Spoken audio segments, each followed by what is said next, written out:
সুপ্রিয় শিক্ষার্থীরা, তোমাদের সবাইকে শুভেচ্ছা ও অভিনন্দন জানিয়ে আজকে আমি আমার অনলাইন ক্লাসে যাচ্ছি। আজকে আমি আমার ক্লাসটি সাজিয়েছি বাংলা সেকেন্ড পেপারের উপর। আজকে আমার ক্লাসটি হচ্ছে একাদশ এবং দ্বাদশ শ্রেণীতে উভয় শ্রেণীর শিক্ষার্থীদের জন্য বাংলা দ্বিতীয় পত্র। শিক্ষার্থীরা, আমার এই ক্লাসটি আজকে বিশেষ করে একাদশ শ্রেণীর জন্য অনেক গুরুত্বপূর্ণ। দ্বাদশ শ্রেণীর শিক্ষার্থী যারা রয়েছে তাদের জন্য ক্লাসটি গুরুত্বপূর্ণ, কিন্তু তোমাদের যে সংক্ষিপ্ত সিলেবাস দিয়েছে সেই সংক্ষিপ্ত সিলেবাসের মধ্যে তোমাদের যে ভাষণ প্রতিবেদনের অল্টারনেটিভ হিসেবে প্রতিবেদন দিয়েছে, ভাষণ দেয়নি। তারপরও আমি আমার ক্লাসটি ভাষণকে নিয়ে সাজিয়েছি। তোমরা পরীক্ষার জন্য বিশেষ করে প্রতিবেদন অংশটি তোমরা খুব ভালো করে দেখবে, ভাষণটা তোমরা বাদ দিতে পারো। আর সেই হিসেবে আজকে আমার ক্লাসটি একাদশ শ্রেণীর শিক্ষার্থীদের জন্য সবচেয়ে বেশি গুরুত্বপূর্ণ। যাই হোক, আমি আমার ক্লাসে সবাইকে স্বাগত জানিয়ে আমি শুরু করছি আমার অনলাইন ক্লাস। সীতাকুণ্ড সরকারি মহিলা কলেজে যে সমস্ত শিক্ষার্থীরা ভর্তি হয়েছে তাদের সবাইকে শুভেচ্ছা ও অভিনন্দন আজকের আমার অনলাইন ক্লাসে। শিক্ষার্থীরা, আমার ক্লাসটি হচ্ছে আজকে বাংলা দ্বিতীয় পত্রের ভাষণের উপর আজকে আমি আমার ক্লাসটি তোমাদেরকে সাজিয়েছি।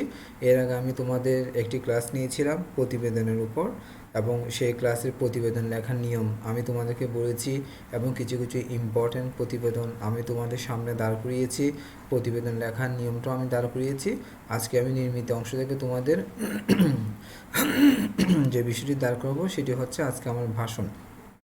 শিক্ষার্থীর অভিজ্ঞতা এবং দিনলিপি বর্ণন, অর্থাৎ বাংলা দ্বিতীয় পত্রের নির্মিত অংশের যে দিনলিপি এবং অভিজ্ঞতা বর্ণন আছে সেটার অল্টারনেটিভ হিসেবে পরীক্ষা এসে থাকে ভাষণ অথবা প্রতিবেদন।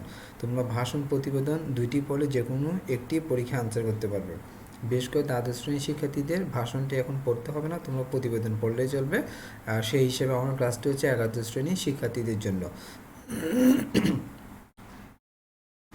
আমি ইতিমধ্যে একাদশ শ্রেণীর শিক্ষার্থীদের সংক্ষিপ্ত সিলেবাস দিয়ে দিয়েছি তোমাদের অর্ধবার্ষিক পরীক্ষার। আর কলেজ খুললে আমরা জানতে পারবো তোমাদের পরীক্ষা কখন নেই। আমাদের প্রিন্সিপাল মহোদয় স্যার তোমাদেরকে জানিয়ে দিবে তোমাদের পরীক্ষা কখন নেবে। যাই হোক, আমার ক্লাসে স্বাগত জানিয়ে আমি আমার বাংলা দ্বিতীয় পত্রের নির্মিত অংশে আজকে ক্লাসটি শুরু করছি। তোমাদের সবাইকে শুভেচ্ছা ও অভিনন্দন।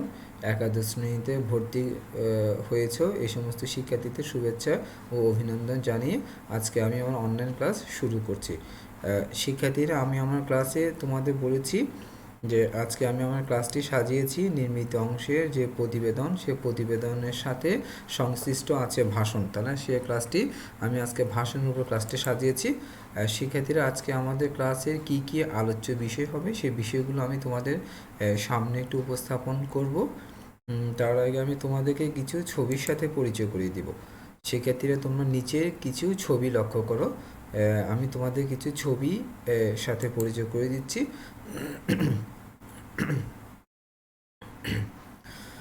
তোমরা ছবিটি দেখতে পাচ্ছ, জাতির জনক বঙ্গবন্ধু শেখ মুজিবুর রহমান 1971 সালের 7 মার্চ ঢাকার রেসকোর্স ময়দানে জনসমতার উদ্দেশ্যে তিনি বিশাল সেই যে জনস্রোত, সেই জনগণের উদ্দেশ্যে তিনি দেশের স্বাধীনতা আনয়নের জন্য, দেশকে পরাধীনতা শৃঙ্খল থেকে মুক্তি করার জন্য তিনি 1971 সালের 7 মার্চ জ্বালাময়ী বক্তৃতা দেন। সে বক্তৃতাগুলোকেই বলা হচ্ছে ভাষণ। শিক্ষার্থীরা ইতিমধ্যে ছবিগুলো দেখে তোমরা হয়তো উপলব্ধি করতে পেরেছো সেই ছবিগুলো কিসের। হ্যাঁ শিক্ষার্থীরা, এই ছবিগুলো হচ্ছে 1971 সালের 7 মার্চ ঢাকার রেসকোর্স ময়দান, বর্তমান সোহরাওয়ার্দী উদ্যান, সেখানে বঙ্গবন্ধু শেখ মুজিবুর রহমান এদেশের আপাময় জনগণকে পরাধীনতা শৃঙ্খল থেকে মুক্ত করার জন্য তিনি স্বাধীনতা ডাক দিয়েছেন, ঘোষণা দিয়েছেন। সেটি হচ্ছে 7 মার্চ তার ঐতিহাসিক ভাষণ। তবে শিক্ষার্থীরা, এই ছবিগুলো দেখে তোমরা ইতিমধ্যে উপলব্ধি করতে পেরেছো ছবিগুলো হচ্ছে ভাষণের ছবি। হ্যাঁ শিক্ষার্থীরা, তাহলে চলো আজকে আমরা আমাদের ক্লাসে ভাষণ নিয়ে আমি আলোচনা করব। আমাদের ক্লাসে বিষয় হচ্ছে ভাষণ। তার আগে আমি তোমাদের কিছু ছবির সাথে পরিচয় করে দিয়েছি। ছবিগুলো দেখে ইতিমধ্যে তোমরা জানতে পেরেছো যে এগুলো হচ্ছে ভাষণ। তাহলে শিক্ষার্থীরা, আজকে আমরা আমাদের ভাষণ বিষয়গুলো নিয়ে আজকে আমরা আলোচনা করব।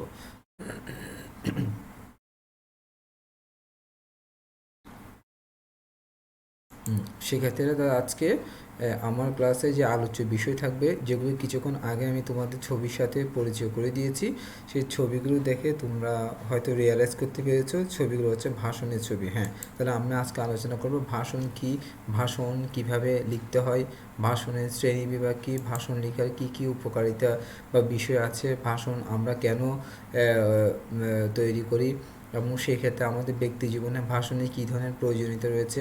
কারণ ভাষণের উদ্দেশ্য হচ্ছে জনগণকে কোনো একটি বিষয়ের সাথে সম্পৃক্ত করা, এবং ভাষণের মাধ্যমে আমাদের 1971 সালের 7 মার্চ বঙ্গবন্ধু যে ঢাকার রেসকোর্স ময়দানে যে ভাষণ দিয়েছেন, সেই ভাষণের কারণে আমরা 1971 সালের 26শে মার্চ আমরা স্বাধীনতা যুদ্ধে ঝাঁপিয়ে পড়ি, এবং এদেশে আপাময় জনগোষ্ঠী স্বাধীনতা যুদ্ধে ঝাঁপিয়ে পড়ে দেশকে পরাধীনতার শৃঙ্খল থেকে মুক্ত করার জন্য এদেশের জনগণ তখন যুদ্ধে নেমে পড়ে। তাহলে সেটার মূল প্রেক্ষাপটটা কিন্তু শুরু হয়েছিল 1971 সালের 7 মার্চ ভাষণের মাধ্যমে। তো সেই ভাষণগুলো কি, ভাষণ কিভাবে লিখতে হয়, ভাষণের রীতি কি, কয়টি বৈশিষ্ট্য থাকতে পারে, এই বিষয়গুলো আমি তোমাদের আলোচনা করে দিব। তাহলে আজকে আমরা আলোচনার যে বিষয়গুলো, সেই বিষয়গুলো আমি তোমাদের সামনে সারসংক্ষেপে উপস্থাপন করছি। ভাষণের পর্যায় বিভাগ, ভাষণের শ্রেণী বিভাগ, এবং ভাষণ লিখতে গেলে আমরা পরীক্ষায় কোন কোন বিষয়গুলো আমাদের অনেক বেশি লক্ষ্য রাখতে হবে সেই বিষয়গুলো, এবং ভাষণ যে তৈরি করব, ভাষণ তৈরি করার কিছু পদ্ধতি আছে। অর্থাৎ যারা রাজনীতিবিদ, যারা ভাষণ দেন, বা যারা শিক্ষক ক্লাস করেন, সেক্ষেত্রে তারা কীভাবে তাদের ক্লাসটি পরিবেশন করেন, এবং যারা রাজনীতিবিদ এবং যারা জনগণের সাথে সম্পৃক্ততা সৃষ্টি করার জন্য তারা বিভিন্ন বিষয়ে কীভাবে কমিটমেন্টগুলো দেন, সেগুলো হচ্ছে আজকে আমাদের ভাষণের শ্রেণী পর্যায়ের মধ্যে পড়ে। সেক্ষেত্রে তাহলে আমরা এই বিষয়গুলো আলোচনা করব, এবং আমি সর্বশেষ আলোচনা করব যে তোমাদের কিছু ভাষণ দিব, ভাষণের বৈশিষ্ট্য নিয়ে আমি আলোচনা করব, এবং এটি নমুনা ভাষণ আমি তোমাদের সামনে উপস্থাপন করব। এই হচ্ছে শিক্ষার্থীরা আজকে আমার ক্লাসে আলোচ্য বিষয়। অর্থাৎ আমরা আলোচনা করব আজকে ভাষণ কি, ভাষণের কী কী উদ্দেশ্য, ভাষণটা আমরা সাধারণত কেন তৈরি করি, এবং তৈরি করার পরবর্তীতে সে ভাষণ আমাদের ব্যক্তি জীবনের মধ্যে, আমাদের সমাজ জীবনের মধ্যে, আমাদের রাজনৈতিক জীবনের মধ্যে কী ধরনের প্রয়োজনীয়তা আছে সেই বিষয়টা আমরা আলোচনা করব। এবং ভাষণের যে রীতি বা ভাষণগুলি কিভাবে লিখতে হয়, তোমরা পরীক্ষার মধ্যে ভাষণগুলি কিভাবে লিখবে, সে ভাষণের কী কী পর্যায়গুলো আছে সেই বিষয়গুলো আজকে আমি আলোচনা করব, এবং ভাষণ তৈরির পদ্ধতি আমি আলোচনা করব, এবং আমি তোমাদেরকে কার্সর দিয়ে ইন্ডিকেট করে দেখিয়ে দিচ্ছি ভাষণে কী কী বৈশিষ্ট্য থাকতে পারে সেটি আমি আলোচনা করব, এবং এটি নমুনা ভাষণ এবং কিছু বাড়ি কাজের মাধ্যমে আজকে আমি আমার ক্লাসগুলো শেষ করব। তো শিক্ষার্থীরা চলো আমি আমার পরের স্লাইডে যাচ্ছি। পরের স্লাইডে আমি তোমাদেরকে পরিচয় করে দিব ভাষণ কি, ভাষণটা কি, কিভাবে তৈরি করা হয়। তাহলে আমি তোমাদেরকে আগে একটু সারসংক্ষেপে ভাষণ কি, ভাষণের পারিভাষিক শব্দ কি, ভাষণ কোত্থেকে আসে সেই বিষয়গুলো আমি তোমাদের সামনে উপস্থাপন করছি, তোমরা একটু খেয়াল করবে। শিক্ষার্থীরা দেখো ভাষণ শব্দটি কোত্থেকে আসে, কেমন তোমাদের যে পারিভাষিক শব্দ আছে, যেমন ইংরেজিতে যেটাকে আমরা বলি টক বা স্পিচ বা লেকচার ইত্যাদি শব্দকে বাংলা পরিভাষায় ভাষণ বা বক্তৃতা বলা হয়। এর প্রতিশব্দগুলো হচ্ছে অভিভাষণ, বিবৃতি বা কোনো বিষয় সম্পর্কে বাণী। অর্থাৎ ইংরেজিতে যেটাকে আমরা টক বলি বা স্পিচ বলি বা লেকচার বলি, সেটাকে বাংলা ভাষায় বলা হয় ভাষণ।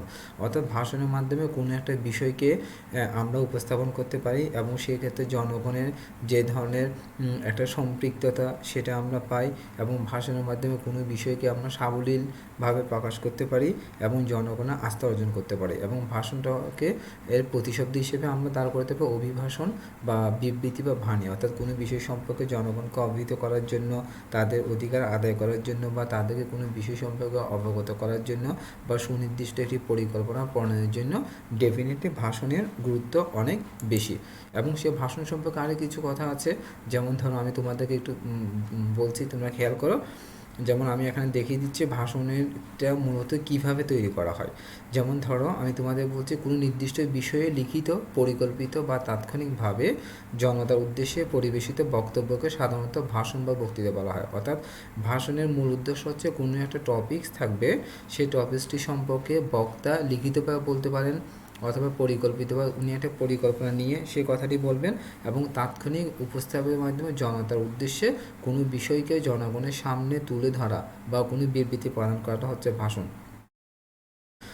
শিক্ষার্থীরা তোমরা খেয়াল করো, যেমন ধরো আমরা দেখেছি বিভিন্ন রাজনীতিবিদরা কোনো বিষয় সম্পর্কে জনগণকে তারা বিভিন্ন কমিটমেন্ট দেন, তারা জনসমুদ্রে তারা জনতার উদ্দেশ্যে তারা বিভিন্ন বিষয়গুলো তাদের যে ম্যানিফেস্টোগুলো থাকে নির্বাচনে সেই বিষয়গুলো জনগণের আস্থা অর্জন করার জন্য, জনগণকে তাদের সাথে সম্পৃক্ততা করার জন্য তারা কিন্তু বিভিন্ন বিষয় সম্পর্কে জনগণের কাছে কিন্তু কমিটমেন্ট দিয়ে থাকেন। সেই কমিটমেন্টগুলোকে আমরা বলছি ভাষণ। তাহলে তোমরা দেখো, আমি আবার তোমাদেরকে কার্যত দিয়ে দেখিয়ে দিচ্ছি যে কোনো নির্দিষ্ট বিষয়ে লিখিত, পরিকল্পিত বা তাৎক্ষণিকভাবে জনতা উদ্দেশ্যে পরিবেশিত বক্তব্যকে সাধারণত আমরা ভাষণ বা বক্তৃতা বলে থাকি।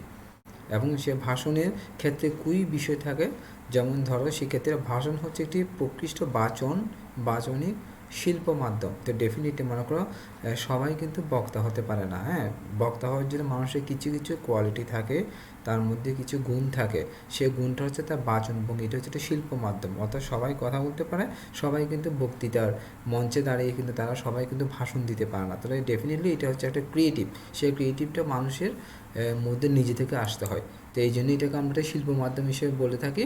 এবং ভাষণের যে সংজ্ঞা, পূর্ণাঙ্গ সংজ্ঞাটা হচ্ছে এভাবে, দেখো তোমরা, যে আনুষ্ঠানিক, অর্থাৎ সে ভাষণটা হতে পারে আনুষ্ঠানিক বা অনানুষ্ঠানিক, কোনো বিষয় অবলম্বনে বস্তুনিষ্ঠ, সাবলীল, শ্রুতিমধুর এবং নিয়মসিদ্ধ বক্তব্য প্রকাশ বক্তৃতা বা ভাষণ। অর্থাৎ ভাষণের যে ডেফিনিশনটা আমরা দাঁড় করাতে পারি সেটা হচ্ছে যিনি বক্তা তিনি যখন ভাষণ দিবেন সেটা আনুষ্ঠানিক হতে পারে বা অনানুষ্ঠানিক হতে পারে, বা কোনো বিষয় অবলম্বনে তিনি বস্তুনিষ্ঠ এবং সাবলীলভাবে, যাতে জনগণের সাথে তিনি শ্রুতিমধুর এবং জনগণের আস্থা অর্জন করার জন্য এবং জনগণকে তার দিকে ধাবিত করার জন্য তিনি যে বক্তৃতা দেন সেটা হচ্ছে ভাষণ। তো শিক্ষার্থীরা ভাষণ কি সেটি সম্পর্কে আমি তোমাদেরকে সংক্ষেপে বলেছি, ভাষণের মূল বিষয়গুলো কি সেটাও আমি তোমাদেরকে এখন বলেছি। তাহলে আমরা আমাদের পরবর্তী স্লাইডে যাচ্ছি।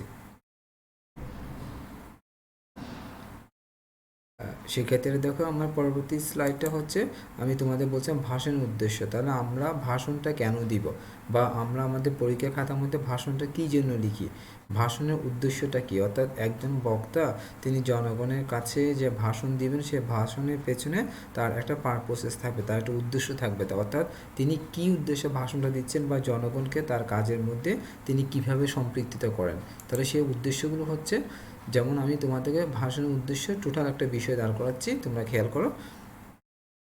সে টোটালটা বিষয়টা হচ্ছে ভাষণের যে প্রধান যে উদ্দেশ্য সেটা আমরা বলতে পারি কোনো বিষয়বস্তুকে শ্রোতার কাছে অর্থবহ, হৃদয়গ্রাহী, বোধগম্য করে উপস্থাপন করা। বিষয়টি তেমন সহজ নয়, বরং যথেষ্ট শ্রম ও প্রশিক্ষণ সাপেক্ষ। অর্থাৎ ভাষণটা হচ্ছে আমরা কোনো একটা বিষয় সম্পর্কে যারা শুনবে, যারা শ্রোতা, তাদেরকে কোনো বিষয় সম্পর্কে তাদের দৃষ্টি আকর্ষণ করার জন্য আমার কথাটি বা বক্তৃতাটি যথেষ্ট বোধগম্য হতে হবে এবং সেখানে তার কথার মধ্যে একটা আর্ট থাকতে হবে। তবে সে আর্টটি কিন্তু সবার পক্ষে সে ভাষণ দেয়া কিন্তু সম্ভব নয়। অর্থাৎ সবাই কিন্তু ভালো বক্তা হতে পারে না।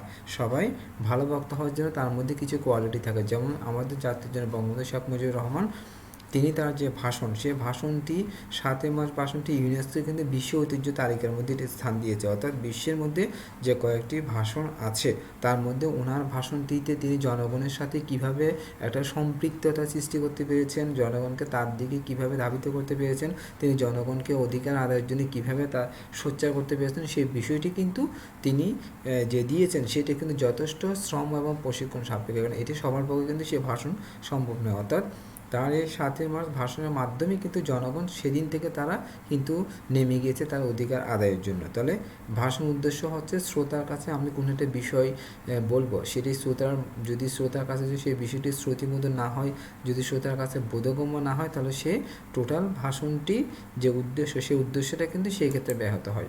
তাহলে ভাষণের আরেকটি বিষয় হচ্ছে উদ্দেশ্য হচ্ছে কয়েকটি উদ্দেশ্যে আমরা ভাষণ হতে পারে, যেমন ধরো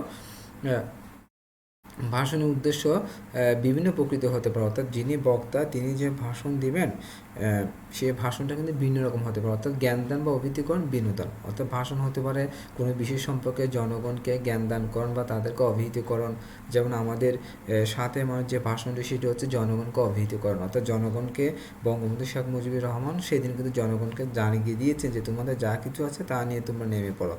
এইবারের সংগ্রাম আমাদের স্বাধীনতার সংগ্রাম, মুক্তির সংগ্রাম। তাহলে তিনি জনগণকে অবহিত করে দিয়েছেন যে 47 সালের পর, দেশ বিভাগের পর থেকে যে আমরা কিন্তু পরাধীনতার শৃঙ্খলা আবদ্ধ ছিলাম। আমাদেরকে রাজনৈতিক, অর্থনৈতিক, সামরিক, শিক্ষা সর্বক্ষেত্রে কিন্তু আমাদেরকে বঞ্চিত করা হয়েছিল। আমরা চরম বৈষম্যের শিকার হয়েছিলাম। তাই জনগণ তার অধিকার আদায়ের জন্য তিনি 7 মার্চ জনগণ কিন্তু অবহিত করেছেন। এবং সে ভাষণ হতে পারে বিনোদনের উদ্দেশ্যে, বিনোদনমূলক যে ভাষণগুলো থাকে সেগুলো বিনোদনমূলক উদ্দেশ্য হতে পারে, এবং ভাষণও হতে পারে উদ্দীপ্তিকরণ, অর্থাৎ ভাষণ যিনি তৈরি করবেন তিনি জনগণকে একটা উদ্দীপ্ত করবেন, অর্থাৎ জনগণের মধ্যে একটা তেজ, তাদের মধ্যে একটা চেতনা, তাদের মধ্যে একটা সবসময় একটা চেতনা সৃষ্টি করা, তাদেরকে তাদের অধিকার আদায় সম্পর্কে তাদেরকে সোচ্চার করে তোলা, এটাও কিন্তু ভাষণের একটা অন্যতম বৈশিষ্ট্য। এবং ভাষণের মাধ্যমে যিনি বক্তা তিনি কিন্তু আমরা দেখি বিভিন্ন বক্তারা বা বিভিন্ন রাজনীতিবিদের সমর্থন আদায়ের চেষ্টা করে, অর্থাৎ যার ভাষণটি যত বেশি শ্রুতিমধুর তিনি কিন্তু জনগণের কাছে তত বেশি তার গ্রহণযোগ্যতা তত বৃদ্ধি পায়, অর্থাৎ সমর্থন আদায় কিন্তু ভাষণের একটা অন্যতম উদ্দেশ্য। শিক্ষার্থীরা তোমরা খেয়াল করো, তাহলে ভাষণের উদ্দেশ্য অনেক রকম হতে পারে, তবে আমি যে বিষয়গুলো তোমাদের সামনে দাঁড় করিয়েছি যে ভাষণ, আমরা ভাষণের মাধ্যমে কোনো বিষয় সম্পর্কে আমরা জনগণকে জ্ঞান দিতে পারি বা কোনো বিষয় সম্পর্কে তাদেরকে আমরা জানিয়ে দিতে পারি। আমরা বিনোদনমূলক ভাষণ হতে পারে, উদ্দীপ্তকর ভাষণ হতে পারে, এবং সমর্থন আদায় সেটিও ভাষণ একটি বৈশিষ্ট্য হতে পারে। সেক্ষেত্রে আমি আমার পরের স্লাইডে যাচ্ছি। আমি ধারাবাহিকভাবে যে স্লাইডগুলো আলোচনা করেছিলাম সেই স্লাইডের একটি অংশ আমি তোমাদের সূচিপত্র একটি ভাষণের প্রয়োজনীয়তা, তার ভাষণটি আমরা কেন দিই বা ভাষণটি আমাদের কেন দিতে হবে, ভাষণের পেছনে আমাদের কি কি ধরনের প্রয়োজনীয়তা আছে, বা ভাষণ দেওয়ার মূল উদ্দেশ্য কী, বা ভাষণের কাজ কী, তাহলে আমি টোটাল এটি সংজ্ঞা যখন আমি দাঁড় করাবো ভাষণের প্রয়োজনীয়তা, তোমরা একটু দেখো। আমি টোটাল একটা বিষয় ভাষণের প্রয়োজনীয়তা দাঁড় করিয়েছি, সেটি হচ্ছে যে মানুষের জীবনকাল, অর্থাৎ আমাদের যে জীবনকাল সেই জীবনকালটা কিন্তু অত্যন্ত সীমিত, কিন্তু আমাদের কর্মযজ্ঞ, মানুষ কিন্তু তার কর্মের মাধ্যমে অফুরন্ত ভাবে বেঁচে থাকে। সেই কর্মের কোনো দিক সম্পর্কে কিছু বক্তব্য পেশ করতে হলে তাকে সুশৃঙ্খলভাবে সাবলীল ভাষায় উপস্থাপন করতে হয়, এবং সে উপস্থাপন করার একটা উদ্দেশ্য হচ্ছে শ্রোতৃবিন্দু, এবং সেই জন্য শ্রোতাদের ধৈর্যচ্যুতি ঘটলে ভাষণ কিন্তু ব্যর্থতায় পর্যবেসিত হয়। অথচ সুষ্ঠু সুন্দর যথাযথভাবে ভাষণ করতে না পারলে বক্তার উদ্দেশ্য পরিকল্পনা বহুলাংশে সিদ্ধ হয় না, বক্তার আত্মপ্রত্যয় বাড়ে, এবং যিনি ভাষণ দিবেন তিনি যে কোনো বিষয় সম্পর্কে অবহিত হতে পারবেন, তার অভিজ্ঞতাটা বেড়ে যায়, এবং ভাষণের মাধ্যমে বক্তার যে দক্ষতা সেটা কিন্তু অর্জিত হয়, এবং তার মধ্যে যে উপস্থিত বুদ্ধি সে উপস্থিত বুদ্ধিটার একটা দিক তার মধ্যে ফুটে ওঠে, এবং পাশাপাশি যিনি বক্তা বা ভাষণ দিবেন তার মধ্যে বিভিন্ন ধরনের শব্দ চয়ন এবং তার মধ্যে বিভিন্ন ধরনের ভাষা প্রকাশের মধ্যে তার একটা যথেষ্ট উন্নতি সাধিত হয়। এবং আমরা আরও যা বলতে পারি যে ভাষণের প্রয়োজনীয়তার মাধ্যমে একটা গণসচেতনতা সৃষ্টি হয়, এবং নাগরিকদের মধ্যে একটা নাগরিক বৈদিক সৃষ্টি এবং জাতীয়তাবোধ আন্তর্জাতিক চেতনার উত্তরণও ভাষণের মাধ্যমে ঘটে থাকে।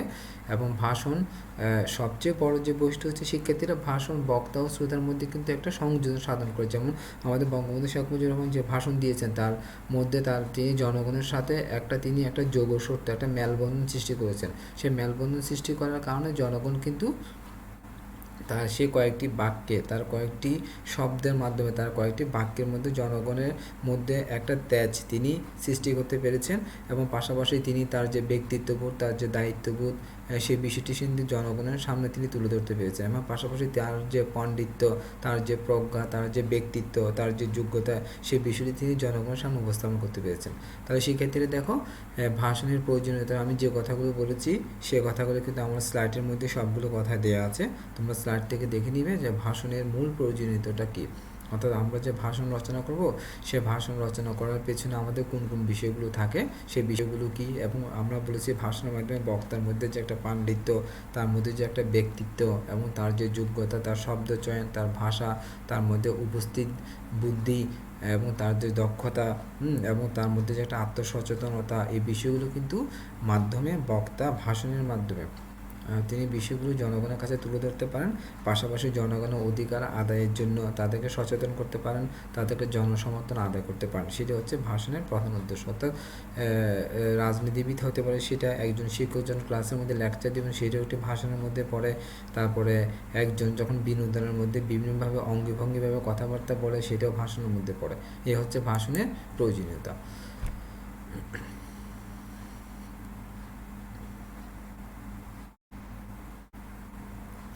শিক্ষার্থীরা আমি আমার পরের স্লাইডে যাচ্ছি। আমার পরের স্লাইড হচ্ছে ভাষণের রীতি। আমি তোমাদের সূচিবদ্ধ যে স্লাইডগুলো আলোচনা করেছি সেই স্লাইডগুলোর পরিপ্রেক্ষিতে আমি বলছি ভাষণের রীতিটা কী, অর্থাৎ ভাষণ যে আমরা তৈরি করব, তৈরি করার পেছনে আমাদের কোন কোন বিষয়গুলোর প্রতি খেয়াল রাখতে হবে। তোমরা যখন পরীক্ষার মধ্যে ভাষণ লিখবে, সে লেখার ক্ষেত্রে তোমাদের কোন কোন বিষয়গুলো আলোচনা করতে হবে সেগুলো একটু দেখো। তাহলে ভাষণের প্রধানত দুই প্রকার হতে পারে, কেমন? একটা হচ্ছে স্মৃতি নির্ভর, একটা হচ্ছে লিখিত। স্মৃতি নির্ভরটা হচ্ছে কীরকম? বক্তা তার স্মৃতি থেকে, অর্থাৎ তিনি কোনো বিষয় সম্পর্কে জানেন, তিনি তার স্মৃতিতে ধারণ করেছেন, সেই বিষয়গুলো তার স্মৃতি থেকে তিনি অনর্গলভাবে বলতে থাকেন। এটা হচ্ছে একটা স্মৃতি নির্ভর ভাষণ। ধরো আমরা কোনো একটি বিষয় দেখেছি বা কোনো একটি বিষয় সম্পর্কে আমরা জানি, সেই বিষয়টি আমরা চাক্ষুষ দেখেছি, সেটির সঙ্গে জানি, সেটার স্মৃতিটা কিন্তু আমাদের মেমোরিতে আছে। সেখান থেকে আমরা অনর্গলভাবে যে ভাষণটা, যে কথাগুলো বলে থাকি সেটা হচ্ছে স্মৃতি নির্ভর। এবং আরেকটা হচ্ছে লিখিত ভাষণ, অর্থাৎ লিখিত ভাষণটা হচ্ছে এরকম যে বক্তা কোনো বিষয় সম্পর্কে তিনি লিখে নিয়ে আসতে পারেন, এটা হচ্ছে তার লিখিত ভাষণ। অর্থাৎ তিনি তার স্মৃতি থেকে বলতে পারেন, আবার তিনি কোনো একটা বিষয় সম্পর্কে জনগণকে অবহিত করার জন্য বা কোনো একটি বিষয় সম্পর্কে জানানোর জন্য তিনি লিখে এনে যে ভাষণটা দেন সেটাও ভাষণ হতে পারে। অর্থাৎ প্রধানত দুইটি দিক থাকে ভাষণের। সেক্ষেত্রে দেখো এরপর আরেকটা বিষয় হচ্ছে কি, ভাষণের মধ্যে আরেকটি বিষয় হচ্ছে লিখিত ছাড়াও, অর্থাৎ আমরা যেটা বলেছিলাম যে স্মৃতি নির্ভর, লিখিত ছাড়া স্মৃতির মাধ্যমে তাৎক্ষণিকভাবে, যেটা আমি কিছুক্ষণ আগে তোমাদেরকে বলেছিলাম যে যারা বক্তা তারা সবাই কিন্তু লিখিত ভাষণ দেন, অর্থাৎ তার বিভিন্ন বিষয় সম্পর্কে তারা অবহিত হয় এবং সেগুলো জনগণকে জানিয়ে দেওয়ার জন্য তারা যে ভাষণটা দেন সেটা হচ্ছে স্মৃতি নির্ভর ভাষণ। স্মৃতি নির্ভর ভাষণগুলো বেসিক্যালি তাৎক্ষণিকভাবে হয়ে থাকে। যেমন আমাদের বঙ্গবন্ধু শেখ মুজিবুর রহমান যে ভাষণটা দিয়েছেন সেটা হচ্ছে সম্পূর্ণ স্মৃতি নির্ভর ভাষণ। কীরকম? কারণ তিনি 47 সালের পর থেকে 71 সাল পর্যন্ত তিনি বিভিন্ন বিষয় অবলোকন করেছেন, বিভিন্ন বিষয়গুলো তিনি প্রত্যক্ষ করেছেন, বিভিন্ন বিষয়ে তিনি সাক্ষী ছিলেন এবং বিভিন্ন দিকগুলো তিনি দেখেছেন। তাকে বিনা বিচারে বছরের পর বছর জেলখানায় বন্দি করে রাখা হলো। সেখান থেকে তিনি যে অভিজ্ঞতাগুলো অর্জন করেছেন এবং আপাময় জনগোষ্ঠীর অধিকার আদায়ের জন্য তিনি যে বৈষম্য শিকার হয়েছেন, তিনি তার স্মৃতিতে সেগুলো ধারণ করেছেন। সেই স্মৃতিতে ধারণ করার পরিপ্রেক্ষিতে তিনি সেগুলো সাবলীলভাবে, সুন্দরভাবে, শ্রুতিমধুরভাবে এবং সহজ ভাষায় জনগণের সামনে উপস্থাপন করতে পেরেছেন। সেটি হচ্ছে তার একটি ভাষণ। লিখিত ভাষণটা হচ্ছে কীরকম? শিক্ষার্থীরা তোমরা দেখো, লিখিত ভাষণটা হতে পারে নির্ধারিত কোনো অনুষ্ঠানে পূর্ব নির্ধারিত লিখিত বক্তব্য শ্রোতার উদ্দেশ্যে পাঠ করাকে লিখিত ভাষণ বা অভিভাষণ বলা হয়। অর্থাৎ আমরা কোনো একটা অনুষ্ঠানে, ধরো আমরা একটা অনুষ্ঠান সাজাবো আমাদের কলেজের মধ্যে, ধরো আমরা বলেছি যে আমরা 21শে ফেব্রুয়ারি উদযাপন করব, বা আমরা বলছি স্বাধীনতা দিবস 26শে মার্চ আমরা উদযাপন করব, বা আমরা মহান বিজয় দিবস উদযাপন করব, ধরো আমরা পহেলা বৈশাখ উদযাপন করব।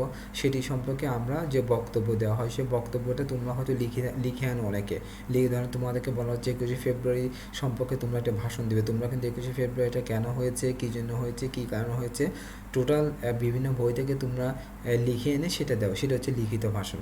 আর যারা উপস্থিত দেয় সেটা হচ্ছে স্মৃতি নির্ভর ভাষণ। তাহলে ভাষণের রীতি হচ্ছে দুই ধরনের, অর্থাৎ একজন বক্তা ভাষণটি তিনি দুইভাবে দিতে পারেন। তিনি সে ভাষণটি তার স্মৃতি থেকেও তিনি বলতে পারেন, যদি তিনি কোনো ঘটনা দেখে থাকেন সেখান থেকেও তিনি বলতে পারেন, আবার তিনি যদি কোনো বিষয় সম্পর্কে তিনি আগে থেকে লিখে এনেছেন সেটি জনগণের কাছে বোধগম্য করার জন্য, জনগণের কাছে তুলে ধরার জন্য তিনি দেখে যে ভাষণটা বলেন সেটি হচ্ছে স্মৃতি নির্ভর ভাষণ। তাহলে এই হচ্ছে ভাষণের দুইটি দিক বা রীতি।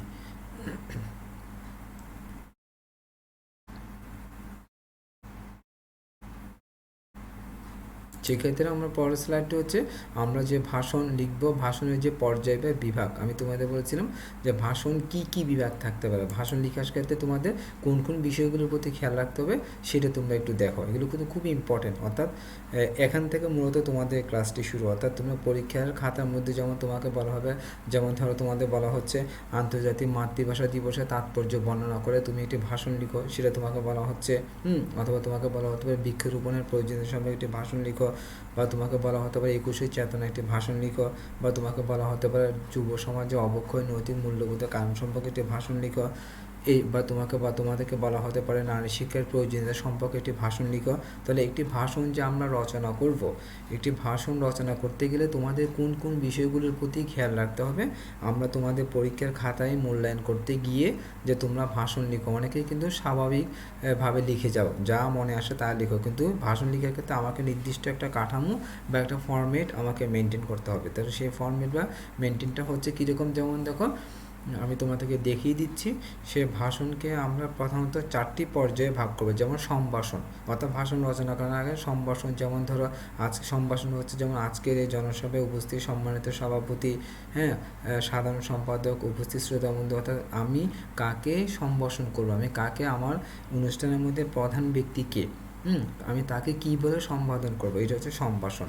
এরপর হচ্ছে প্রস্তাবনা। প্রস্তাবনাটা হচ্ছে কি আমি কোন বিষয়টি নিয়ে আসব সেটি সম্পর্কে আমি একটু জানিয়ে দিব। ধরো তোমাদেরকে বলা হচ্ছে নারী শিক্ষার প্রয়োজনীয়তা, তো নারী শিক্ষার প্রয়োজনীয়তাটা কী জন্য সেটা তোমরা বলবা। এরপর নারী শিক্ষার প্রয়োজনীয়তা কী জন্য গুরুত্বপূর্ণ টোটাল সেই বিষয়টি বলবা। এরপর উপসংহারে নারী শিক্ষার প্রয়োজনীয়তা সম্পর্কে আমরা কী ধরনের ফলপ্রসূ পদক্ষেপগুলো পাচ্ছি, বা আমরা কী ধরনের সুযোগ পাচ্ছি, বা আমরা কী ধরনের সুযোগগুলো পাচ্ছি না, বা আমাদের নারী শিক্ষাকে আরও কীভাবে আমরা এগিয়ে নিয়ে যেতে পারি, এই টোটাল একটা বিষয়ের মাধ্যমে, একটা লিখিত একটা বিষয়ের মাধ্যমে একটা বিষয়কে বক্তার সামনে উপস্থাপন করে তাদের জনসমর্থন আদায় করা, তাদেরকে বিভিন্ন বিষয় সম্পর্কে অবহিত করার জন্য ভাষণকে আমরা 4টি পর্যায়ে বা বিভাগে ভাগ করি। আমি আবার তোমাদেরকে একটু দেখিয়ে দিচ্ছি। একটা হচ্ছে সম্ভাষণ, দ্যাট মিন্স আমি কাকে উদ্দেশ্য করে বলেছি, অর্থাৎ আজকে আমার এই ভাষণ বা বক্তৃতার মঞ্চে যিনি প্রধান আছে, যেমন মাননীয় সভাপতি বা মাননীয় অধ্যক্ষ মহোদয় বা মাননীয় মন্ত্রী মহোদয় বা মাননীয় এমপি মহোদয়, এইভাবে করে আমরা সম্ভাষণ করব। তারপর হচ্ছে প্রস্তাবনা, আমি কোন বিষয়টি সম্পর্কে বলবো সেটি, তারপর যে বিষয়টি সম্পর্কে আমি বলবো তার টোটাল একটা কনসেপ্ট সবার সামনে উপস্থাপন করা, এবং 11th আওয়ারে গিয়ে সেই বিষয়টি সম্পর্কে সারসংক্ষেপ উপস্থাপন করাটা হচ্ছে ভাষণের পর্যায়রীতি। যেমন আমি তোমাদেরকে একটু বলি, যে 4টি বিষয় আমি দাঁড় করেছি সেটা হচ্ছে, যেমন ধরো মঞ্চ ভাষণের শুরুতে আমরা বলি মাননীয় সভাপতি, সম্মানিত প্রধান অতিথি, আমরা বলে থাকি সম্মানিত বিশেষ অতিথি, শ্রুতিমণ্ডলীকে সম্বোধন করে বক্তৃতা শুরু করতে হয়। এই যে আমি তোমাদের কার্যাদি দিয়ে দেখিয়ে দিচ্ছি, যেটাকে আমি সম্ভাষণ বলেছিলাম। দ্যাট মিন্স আমার মঞ্চে কারা কারা আছে, আমি কাদেরকে অভিহিত করেছি, বা কারা কারা আছে তাদেরকে জনগণের কাছে সামনে তুলে ধরা, তাদেরকে তাদের সংক্ষিপ্ত পরিচয় করিয়ে দেওয়া, এটা হচ্ছে সম্ভাষণ। তো মঞ্চ ভাষণ যখন আমরা মঞ্চে দাঁড়িয়ে যখন আমরা যে ভাষণটা দিই, বা বিভিন্ন রাজনীতির মাঠে বা বিভিন্ন জনগণের ময়দানে, হ্যাঁ, যে ভাষণটা দিই, সেই ক্ষেত্রে আমরা কোনো একটি বিষয় সম্পর্কে বলতে গেলে আমরা ওই মঞ্চের সভাপতি কে আছেন, প্রধান অতিথি কে আছেন, বিশেষ অতিথি কে আছেন, এবং জনগণকে সম্বোধন করে বক্তব্য শুরু করতে হয়। এটা কিন্তু গুরুত্বপূর্ণ একটা বিষয়, তোমাদের পরীক্ষা খাতার মধ্যে কিন্তু এগুলো লিখতে হবে। হ্যাঁ, ভাষণের সম্ভাষণের গুরুত্ব অনেক বেশি, কারণ মূল বক্তব্যের প্রতি শ্রোতাদের দৃষ্টি ও মনোযোগ আকর্ষণের ক্ষেত্রে সম্ভাষণের গুরুত্ব অনেকাংশে নির্ভরশীল। অর্থাৎ আমি যে মূল বিষয়টা আলোচনা করবে, শিক্ষার্থীরা তোমরা যে মূল বিষয়টা আলোচনা করবে সেটি আলোচনা করার আগে তোমাদের সবচেয়ে বেশি শ্রোতাদের দৃষ্টি আকর্ষণ করার জন্য তোমাদেরকে ভাষণটি এমনভাবে রচনা করতে হবে, অথবা পরীক্ষার খাতায় লেখার জন্য ভাষণটি তোমাকে এমনভাবে উপস্থাপন করতে হবে যাতে পরীক্ষক তোমার উপস্থাপন অংশটি দেখে বুঝতে পারেন যে তুমি সেই বিষয়টি সম্পর্কে অবহিত আছো। সেই জন্য সম্ভাষণের গুরুত্বটা অনেক বেশি।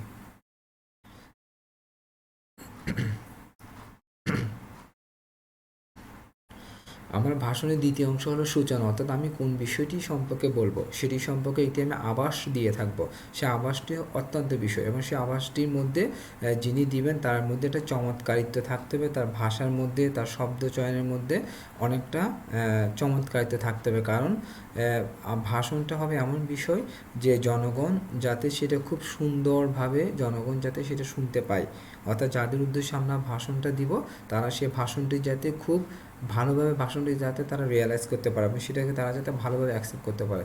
সেই জন্য শিক্ষার্থীরা ভাষণের যে দ্বিতীয় অংশ, তোমরা পরীক্ষার খাতায় যে দ্বিতীয় অংশটি লিখবে সেখানে যে সূচনাটা তোমরা নিয়ে আসবে, যে বিষয়টি সম্পর্কে তোমরা ভাষণটি লিখবে, বা যে টপিকটির সামনে তোমরা ভাষণটি লিখবে সেটার যে বক্তব্যের আভাস সেটি কিন্তু অনেক বেশি গুরুত্বপূর্ণ। কারণ সে বক্তব্যের আভাসটি কিন্তু যদি চমৎকারভাবে আমরা উপস্থাপন করতে না পারি, তাহলে আমাদের মূল ভাষণের যে অংশ বা মূল ভাষণের যে মূল বক্তব্য, যে বিষয় আমি যে বিষয়টি উপস্থাপন করতে চেয়েছি, সেই বিষয়টি কিন্তু সম্পূর্ণ ব্যর্থতায় পর্যবেসিত হয়। সেই জন্য দ্বিতীয় অংশ গুরুত্বপূর্ণ। এরপর মূল বক্তব্য।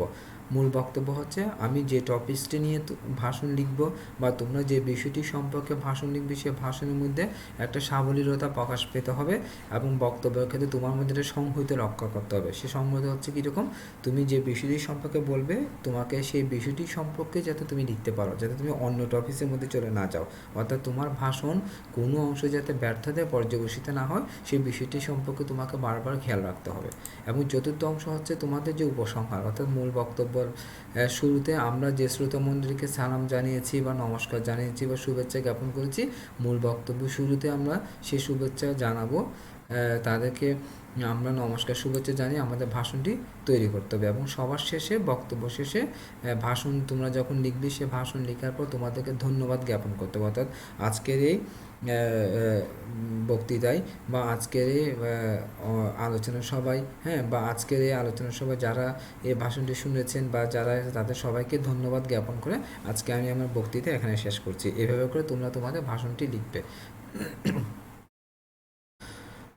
শিক্ষার্থীরা খেয়াল করে তোমরা ভাষণের যে পর্যায়ে বিভাগ আমি বলেছিলাম যে সেখানে তোমাদের কোন কোন বিষয়গুলো তোমরা যখন পরীক্ষার খাতায় ভাষণ লিখবে কোন কোন বিষয়গুলোর প্রতি তোমাদের খেয়াল রাখতে হবে সেটা আমি তোমাদের আরেকবার আমি রিপিট করছি।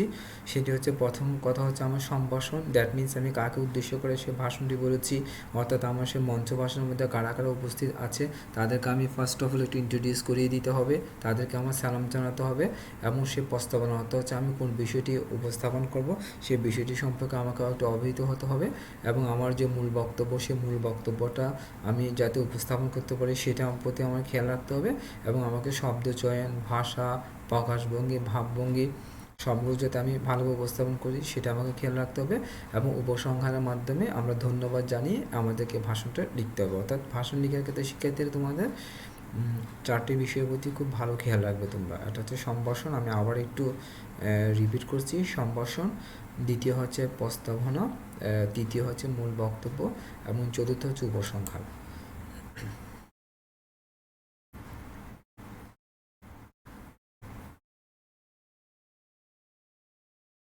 শিক্ষার্থীরা আমার পরবর্তী হচ্ছে ভাষণের শ্রেণী বিভাগ, অর্থাৎ আমরা যে ভাষণ লিখব সে ভাষণগুলো কী কী ধরনের হতে পারে, কী কী রকম শ্রেণী বিভাগ থাকে তাই তোমরা একটু দেখো। ভাষণকে অনেকভাবে ভাগ করা যেতে পারে, যেমন আমি তোমাদের বলছি ভাষণের বিষয়বস্তু এবং স্থান এবং শ্রুতিমণ্ডলী যারা শুনবেন বিভিন্নতার প্রকৃতি বিচারা ভাষণকে আমরা 7 ভাগে ভাগ করতে পারি। অর্থাৎ ভাষণ অনেক রকম হতে পারে, রাজনৈতিক ভাষণ হতে পারে, মঞ্চ ভাষণ হতে পারে, ভাষণের অনেক রকম প্রকার ভাষণ থাকতে পারে, শিক্ষামূলক ভাষণ হতে পারে বা কোনো বিষয় সম্পর্ক হতে পারে। তাহলে আমি তোমাদেরকে একটু ভাষণ কী কী ভাষণ থাকে আমি তোমাদেরকে একটু জানিয়ে দিচ্ছি, তোমরা একটু দেখো। একটা হচ্ছে মঞ্চ ভাষণ, কেমন মঞ্চ ভাষণ হচ্ছে একটা মঞ্চের মধ্যে একটা স্টেজ থাকবে, সেই স্টেজে দাঁড়িয়ে অনেকগুলো ব্যক্তি থাকবে, সেখানে বিভিন্ন বিষয় সম্পর্কে আলোচনা হবে, কোনো একটা নির্দিষ্ট টপিকস দেওয়া হবে, এটাকে বলা হচ্ছে মঞ্চ ভাষণ। অর্থাৎ এরপর হচ্ছে বেতার ভাষণ, বেতার ভাষণটা হচ্ছে টেলিভিশন অর্থাৎ রেডিওর মাধ্যমে যে ভাষণ দেওয়া হয়, অর্থাৎ কোনো একজন ব্যক্তি রেডিওর মাধ্যমে কোনো একটি বিষয়কে জনগণের কাছে পৌঁছে দেওয়া বা জনগণকে অবহিত করার জন্য তিনি যে ভাষণটা দিয়ে দেন সেটা হচ্ছে বেতার ভাষণ। এরপর হচ্ছে টেলিভিশন ভাষণ, টেলিভিশন ভাষণটা তোমরা দেখো টেলিভিশনের মধ্যে বিভিন্ন ব্যক্তিরা যে ভাষণগুলো দিয়ে থাকেন বা বিভিন্ন টকশোর মধ্যে তারা যে বিভিন্ন ভাষণগুলো দিয়ে থাকেন এটা হচ্ছে টেলিভিশন ভাষণ। অর্থাৎ টেলিভিশনের মাধ্যমে বিভিন্ন ব্যক্তিরা জনগণের অধিকার আদায়ের জন্য এবং জনগণকে কোনো বিষয় সম্পর্কে অবহিত করার জন্য তারা যে ভাষণ দেন এটা হচ্ছে আমার টেলিভিশন ভাষণ। এরপর হচ্ছে প্রাতিষ্ঠানিক ভাষণ, প্রাতিষ্ঠানিক ভাষণটা হচ্ছে আমরা তোমরা যে পরীক্ষার খাতার মধ্যে লিখবে সেটা হচ্ছে তোমাদের প্রাতিষ্ঠানিক ভাষণ। ধরো তুমি যে প্রতিষ্ঠানে পড়াশোনা করো, ধরো তোমার বলা হচ্ছে তোমার কলেজে বলা হচ্ছে যে আন্তর্জাতিক মাতৃভাষা দিবসের তাৎপর্য সম্পর্কে একটি ভাষণ রচনা করো, বা তোমাকে বলা হচ্ছে মহান 21শে ফেব্রুয়ারি সম্পর্কে একটি ভাষণ রচনা করো, বা তোমাদেরকে বলা হচ্ছে স্বাধীনতা দিবস সম্পর্কে একটি ভাষণ লিখো, বা তোমাদের বলা হতে পারে বিজয় দিবস সম্পর্কে একটি ভাষণ লিখো, বা তোমাদের বলা হতে পারে তোমার স্কুলে বার্ষিক সাংস্কৃতিক অনুষ্ঠানের বর্ণনা দিয়ে একটি ভাষণ লিখো, বা পয়লা বৈশাখ সম্পর্কে একটি ভাষণ লিখেছে, প্রাতিষ্ঠানিক ভাষণ। এরপর আরও হতে পারে ভাষণ যে বিতর্কমূলক ভাষণ। তোমরা হয়তো জানো বিভিন্ন ডিবেট হয়, বিভিন্ন বিষয় সম্পর্কে যে বিতর্ক হয়, একটা পক্ষ থাকে, একটা বিপক্ষ থাকে, একটা সরকারি দল থাকে, একটা বিরোধী দল থাকে, এটা হচ্ছে বিতর্কমূলক ভাষণ।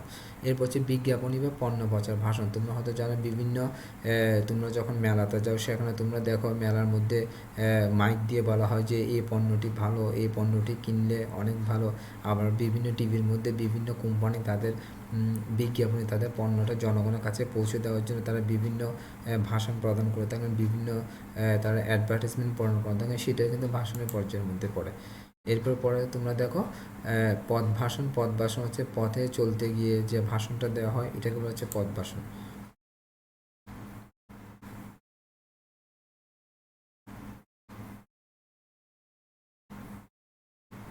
শিক্ষার্থীরা, এরপর আমরা আসি যে ভাষণ রচনার ক্ষেত্রে আমাদের কী কী বিষয়গুলো খেয়াল রাখতে হবে। অর্থাৎ আমরা ভাষণ লিখব, তোমরা যখন পরীক্ষার খাতায় ভাষণ লিখবে তখন ভাষণ লেখার ক্ষেত্রে কোন কোন বিষয়গুলোর প্রতি তোমাদের খেয়াল রাখতে হবে সেগুলি সম্পর্কে আমি তোমাদেরকে একটু সংক্ষেপে জানিয়ে দিচ্ছি।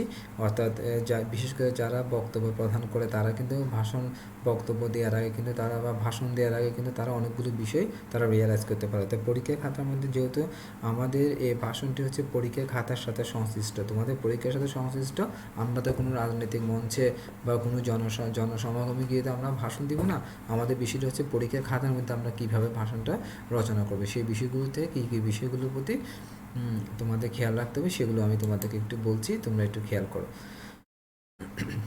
যেমন তোমরা যখন পরীক্ষা খাতায় ভাষণ লিখবে, ভাষণের বিষয় সম্পর্কে তোমাদের স্পষ্ট ধারণা এবং সেই অনুযায়ী তোমাদের ভাষা ব্যবহারে সামঞ্জস্য বিধান। অর্থাৎ তোমাদেরকে বলা হচ্ছে 21শে ফেব্রুয়ারি সম্পর্কে ভাষণ লিখো, তাহলে 21শে ফেব্রুয়ারি সম্পর্কে তোমাদের একটা স্পষ্ট ধারণা থাকতে হবে এবং 21শে ফেব্রুয়ারির সময় বাংলা ভাষা ব্যবহার করা, বাংলা ভাষা দাবির জন্য যে ছাত্ররা যে ঢাকার রাজপথে তারা যে আন্দোলন নেমেছিল, হ্যাঁ, সেই বিষয় সম্পর্কে তোমাদের ধারণা থাকতে হবে এবং সেই অনুযায়ী ভাষা এবং শব্দ চয়নের মধ্যে তোমার মধ্যে একটা সামঞ্জস্যের বিধান রক্ষা করতে হবে।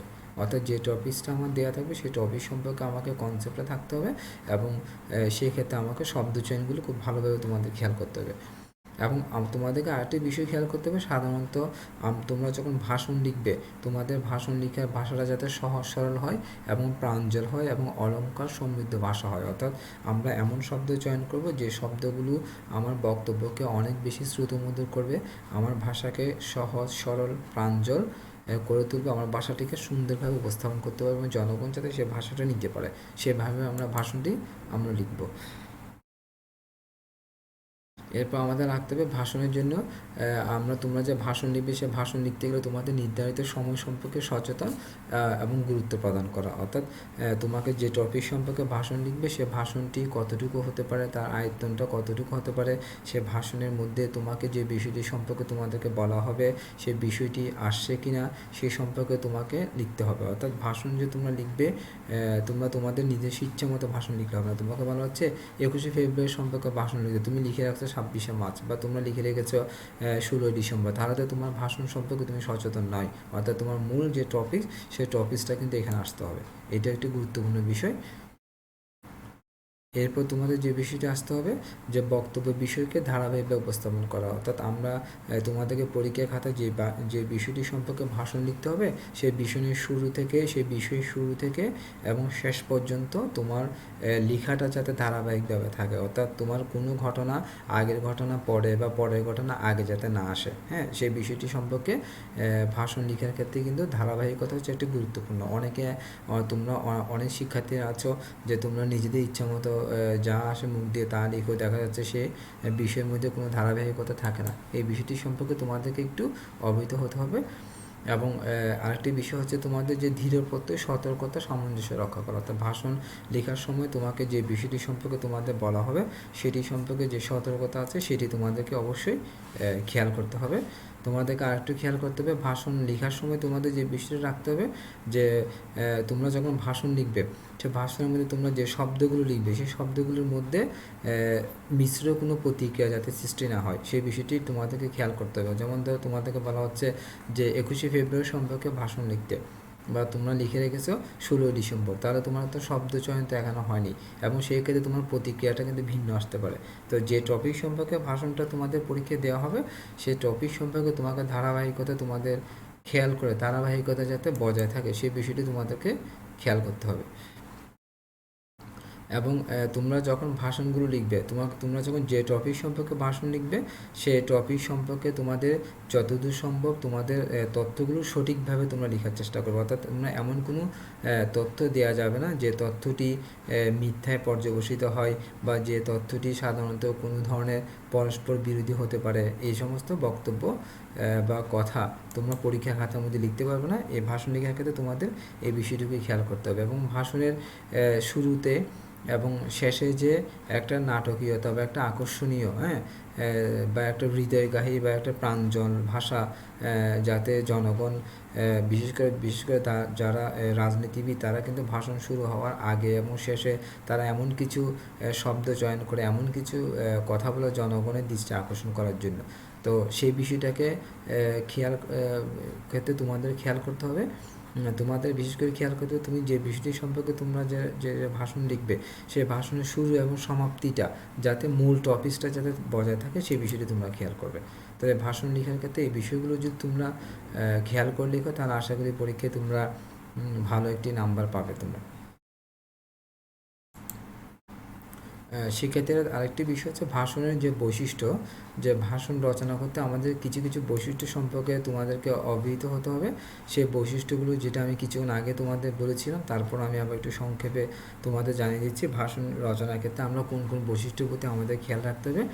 অর্থাৎ যে বিষয়টি সম্পর্কে আমরা ভাষণ লিখব সেটি সম্পর্কে আমাদের গভীর এবং ব্যাপক জ্ঞান থাকতে হবে। অর্থাৎ তোমাকে যে বিষয় সম্পর্কে তোমাকে ভাষণ লিখতে বলা হচ্ছে, তোমাকে বলা হচ্ছে যে দ্রব্যমূল্য ঊর্ধ্বগতি সম্পর্কে ভাষণ লিখো। এখন দ্রব্যমূল্য ঊর্ধ্বগতি কি তুমি সেটা জানো না, তো তুমি তো সেক্ষেত্রে কিন্তু তোমরা কিন্তু ভাষণটা লিখতে পারবে না। আবার তোমাদের বলা হচ্ছে নারী শিক্ষার প্রয়োজনীয়তা সম্পর্কে ভাষণ লিখো। নারী শিক্ষার প্রয়োজনীয়তা সম্পর্কে যদি তোমাদের জ্ঞান না থাকে তাহলে তোমরা নারী শিক্ষার প্রয়োজনীয়তা সম্পর্কে লিখতে পারবে না। বা তোমাদেরকে বলা হচ্ছে নৈতিক মূল্যবোধের অবক্ষয়, বা যুব সমাজ অবক্ষয়ের কারণগুলো লিখো। কারণ যুব সমাজ কেন অবক্ষয়ের দিকে যায়, কী কী কারণে যায়, বা যুব সমাজ কেন ধ্বংসের দিকে যাচ্ছে, সেই বিষয়গুলো সম্পর্কে তোমাদের জ্ঞান থাকতে হবে। এক কথায় যদি আমি বলি যে বিষয় সম্পর্কে তোমাদের ভাষণ লিখতে বলা হবে সেই বিষয় সম্পর্কে তোমাদের যথেষ্ট পরিমাণে জ্ঞান থাকতে হবে। এবং দ্বিতীয়ত হচ্ছে তোমাদের একটা ধারাবাহিকতা রক্ষা করতে হবে, যেটা আমি কিছুক্ষণ আগে বলেছিলাম। আর তৃতীয়ত হচ্ছে তোমাদের ভাষার মধ্যে ভাষা যাতে প্রাঞ্জলতা হয় এবং ভাষার বোধগম্যতা, আমরা এমন শব্দ ব্যবহার করব না যে শব্দগুলো জনগণ বুঝে না বা যে ভাষাটি দুর্বোধ্যময় হয়, সেটা খেয়াল রাখতে হবে। এবং ভাষণ রচনার ক্ষেত্রে আরেকটি বিষয় হচ্ছে ভাবের সঙ্গতি, অর্থাৎ আমি যে ভাবটা প্রকাশ করব সেই ভাবটা যাতে সঙ্গতি থাকে, অসঙ্গতি কোনো ধরনের শব্দ এখানে ব্যবহার করা যাবে না। এবং কিছু কিছু শব্দ আছে যে শব্দগুলো জনগণের কাছে তিক্ততা মনে হয়, বা কিছু কিছু শব্দ আছে যে শব্দগুলো মানে পড়ার যোগ্য নয়, সেই শব্দগুলো আমরা ব্যবহার করব না। এবং ভাষণ রচনার ক্ষেত্রে তোমাদের আরেকটি বিষয় খেয়াল করতে হবে যে তোমরা কোনো একটি বাক্য যাতে বারবার না আসে, অর্থাৎ পুনরাবৃত্তি পরিহার করা। অর্থাৎ একটি বাক্য যদি বারবার তোমরা লিখো তাহলে সেই ভাষণের মূল যে অংশ সেই মূল অংশটা থেকে ভাষণ কিন্তু হয়ে থাকে না। তো মূল অংশটা কিন্তু না আসলে ভাষণের যে বৈশিষ্ট্য সেটা কিন্তু রক্ষা হয় না। এবং ভাষণ রচনার ক্ষেত্রে উচ্চারণ বা বাচনভঙ্গি, অবশ্যই উচ্চারণ বা বাচনভঙ্গি তোমাদের দরকার নেই, এটা যারা রাজনীতিবিদ বা জনগণের উদ্দেশ্যে যারা ভাষণ দেয় তাদের বাচনভঙ্গি দরকার। এবং ভাষণের ক্ষেত্রে তোমরা আরেকটি বিষয় খেয়াল করবে যুক্তি, এবং যে বিষয় সম্পর্কে তোমরা ভাষণটা লিখবে সেখানে তোমাদের কথাগুলো তোমাদের ভাবগুলো যাতে যথেষ্ট যুক্তি এবং উদ্ধৃতগুলো যাতে ভালোভাবে হয় সেটা তোমাদেরকে খেয়াল রাখতে হবে। এবং ভাষণ লিখার ক্ষেত্রে তোমাদের যে প্রকাশভঙ্গির আন্তরিকতা, অর্থাৎ তোমরা যে ভাষণটি লিখবে সেই ভাষণটি লেখার ক্ষেত্রে তুমি যে বিষয়টি সম্পর্কে জানো তোমার আন্তরিকতা যাতে কোনো অংশ কম নয় সেগুলো সম্পর্কে তোমাদেরকে সচেতন থাকতে হবে। এবং ভাষণ রচনার ক্ষেত্রে আমরা আবেগ সৃষ্টি, আমরা ভাষা নির্বাচন করতে হবে। অর্থাৎ আমার ভাষা বা শব্দচয়নগুলো এমন হতে হবে যাতে সেটি পড়ে জনগণ যাতে সেটি সহজে সেটিকে গ্রহণ করতে পারে। এবং ভাষণের মধ্যে ভাবের মধ্যে একটা সৃষ্টি ভাষা, এই বিষয়টি তোমাদেরকে একটু খেয়াল রাখতে হবে। এবং বিষয়বস্তু সম্পর্কে, এটা আমি আগেও বলেছিলাম, বিষয়বস্তু সম্পর্কে স্পষ্ট ধারণা থাকতে হবে। স্পষ্ট ধারণা না থাকলে ভাষণের যে মূল বৈশিষ্ট্য সেটি কিন্তু আসবে না। এবং ভাষণ লেখার ক্ষেত্রে তোমাদের যে ভুল তথ্য পরিহার করতে হবে, অর্থাৎ আমরা এমন কোনো তথ্য জীবনে যে তথ্যটি আমাদের ভাষণের সাথে সাংঘর্ষিক মনে হবে। অর্থাৎ ভাষণের ক্ষেত্রে ভাষণ এবং প্রতিবেদন উভয়ের ক্ষেত্রে কিন্তু আমাদের যে শব্দগুলো আছে সেই শব্দগুলো আমাদের সঠিক তথ্যগুলো আমাদের দিতে হবে। এবং তোমরা যখন ভাষণ লিখবে ভাষণ লেখার ক্ষেত্রে তোমার লেখার মধ্যে কিন্তু একটা মাধুর্যতা আসতে হবে। এবং সর্বশেষ যেটা থাকবে ভাষণের সূচনা ও সমাপ্তি। এ হচ্ছে ভাষণের বৈশিষ্ট্য। সেক্ষেত্রে আমি আমার ভাষণের স্লাইডের শেষ পর্যায়ে চলে এসেছি। আমি কিছু বাড়ির কাজের মাধ্যমে আজকে আমি আমার ক্লাসটি শেষ করব। তাহলে আমি তোমাদের কিছু ভাষণ বাড়ির কাজ দিচ্ছি তোমাদের পরীক্ষার জন্য, খুব গুরুত্বপূর্ণ। তোমরা এই বাড়ির কাজগুলো ভাষণগুলো তোমরা করে নিবে। যখন আমাদের কলেজ খুলবে আমরা এগুলো ক্লাসে পর্যায়ক্রমে এই ভাষণগুলো আলোচনা করব। আমি কিছুক্ষণ আগে তোমাদের বলেছিলাম যে আন্তর্জাতিক মাতৃভাষা দিবসের তাৎপর্য বর্ণনা করে একটি ভাষণ রচনা করা অনেক ইম্পর্টেন্ট, যেটা আমি কিছুক্ষণ আগে তোমাদের বলেছিলাম যে আন্তর্জাতিক মাতৃভাষা দিবসের ভাষণ রচনা করতে গেলে অর্থাৎ মাতৃভাষা কখন হয়েছিল, আন্দোলন কখন হয়েছিল সেটি সম্পর্কে তোমাদের স্পষ্ট ধারণা থাকতে হবে। সে বিষয়গুলো তথ্যগুলো যাতে সঠিক এবং ধারাবাহিকভাবে এবং সাবলীল ও সহজ ও প্রাঞ্জল ভাষায় আসে সেই বিষয়টি তোমাদের খেয়াল করতে হবে। দ্বিতীয় ভাষণটি হচ্ছে আমার জাতি গঠনে নারী সমাজের ভূমিকা। তাহলে এই ভাষণটি অনেক বেশি ইম্পর্ট্যান্ট। এবং তৃতীয় ভাষণটি আমি কিছুক্ষণ আগে বলেছিলাম যে তোমাদের নৈতিক অবক্ষয় উন্নয়নের অন্তরায়, অর্থাৎ যুব সমাজের নৈতিক অবক্ষয় যদি হয়ে থাকে, যুব সমাজ যদি ধ্বংসের দিকে যায়, তো সেই ক্ষেত্রে কিন্তু কোনো একটা দেশ উন্নয়নের দিকে যায় না। অর্থাৎ নৈতিক মূল্যবোধ নৈতিক অবক্ষয়ের কারণে আমাদের যে উন্নয়ন, সে উন্নয়নের ক্ষেত্রে কিন্তু একটা বাধা সৃষ্টি করে। সেটি সম্পর্কে প্রধানত একটি ভাষণ তৈরি করা, এটা কিন্তু অনেক গুরুত্বপূর্ণ। এরপর আমাদের কথা হচ্ছে যে মাদকদ্রব্যের ভয়াবহ পরিণতি সম্পর্কে সচেতনতা সৃষ্টির লক্ষ্যে যুব সমাজ উদ্দেশ্যে একটি ভাষণ। অর্থাৎ মাদকদ্রব্য যারা গ্রহণ করে তারা এই যে ভয়াবহ দিক কিন্তু তারা অনেকে জানে না, বা জানার পরেও তারা সমাজের মধ্যে কোনো ধরনের কন্ট্রিবিউশন তারা রাখতে পারে না। জনগণ কিন্তু সমাজের মানুষ কিন্তু তাদেরকে কটাক্ষ চোখে দেখে। এই বিষয় সম্পর্কে একটি ভাষণ ইম্পর্টেন্ট। অর্থাৎ এক কথায় আমি তোমাদেরকে যে বাড়ির কাজগুলো দিচ্ছি 6টি-7টি ভাষণ, এগুলো কিন্তু অনেক বেশি ইম্পর্টেন্ট। এই ভাষণগুলো তোমাদের পরীক্ষার জন্য অনেক গুরুত্বপূর্ণ এবং পরীক্ষা এখান থেকে থাকবে। এবং আমার নিরক্ষরতা দূরীকরণ বাংলাদেশ, এই ভাষণটি ইম্পর্টেন্ট। এবং অর্থাৎ যে সন্ত্রাস ও জঙ্গিবাদ, অর্থাৎ সন্ত্রাস ও জঙ্গিবাদ দমন সেমিনার উদ্দেশ্যে ভাষণ, এটা ইম্পর্টেন্ট। এবং সর্বশেষ যে ভাষণটি আমি দিচ্ছি সাম্প্রদায়িকতা সম্প্রীতি, অর্থাৎ মানুষকে ধর্ম বর্ণ করতে দোহাই দিয়ে, অর্থাৎ মানুষের মধ্যে যে একটা দ্বন্দ্ব থাকে, সাম্প্রদায়িকতা দোহাই দিয়ে, সম্প্রদায়ের দোহাই দিয়ে, মানুষের মধ্যে যে একটা দ্বন্দ্ব, সে দ্বন্দ্ব না হওয়ার জন্য এই ভাষণ রচনা করা। এবং মানুষ যাতে সে দ্বন্দ্ব থেকে দূরে থাকে, মানুষের মধ্যে যে মানবতা মূল্যবোধ সৃষ্টি থাকে, সেই বিষয়গুলো সম্পর্কে ভাষণ লিখতে হবে।